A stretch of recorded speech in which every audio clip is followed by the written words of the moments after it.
नमस्कार everybody and welcome back to a brand new blog. मी doctor तुमचं माझ्या चॅनलमध्ये खूप खूप स्वागत करते. तर एक्सरसाइज करणं हे खूप इम्पॉर्टंट पार्ट आहे लाईफमध्ये आणि वेट कंट्रोलमध्ये ठेवणं हेही फार गरजेचं आहे.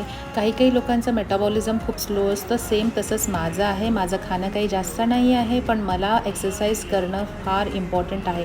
त्यामुळे मला दिवसभरात वेळ मिळत नाही, म्हणून मी माझ्या एक्सरसाइजचा टाईम ठेवलं रात्रीचं 10 PM.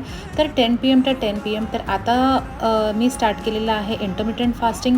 त्याच्यासोबतच मी 1 आवर एक्सरसाइज करते. दिवसभर मला वेळ मिळत नाही, म्हणून मी रात्रीच्या 10 वाजता माझा हे एक्सरसाइज स्टार्ट करते. तर असे काही एक्सरसाइजेसचे व्हिडिओज मी अजून बनवत राहणार आहेत. जर तुम्हाला माझे एक्सरसाइजेस बघायचे आहेत तर मला नक्की कॉमेंटमध्ये कळवा. फुल ब्लॉग तर चॅनलवरती येणारच आहे, पण हा मिनी ब्लॉग मला तुम्हाला दाखवायचा होता माझं रुटीन एक्सरसाइजेसचं काय आहे. तर सध्या मी स्टार्ट केलेली आहे इंटरमिटंट फास्टिंग. त्याबद्दलची फुल माहिती ब्लॉगमध्ये येणार आहे, तर बघायला विसरू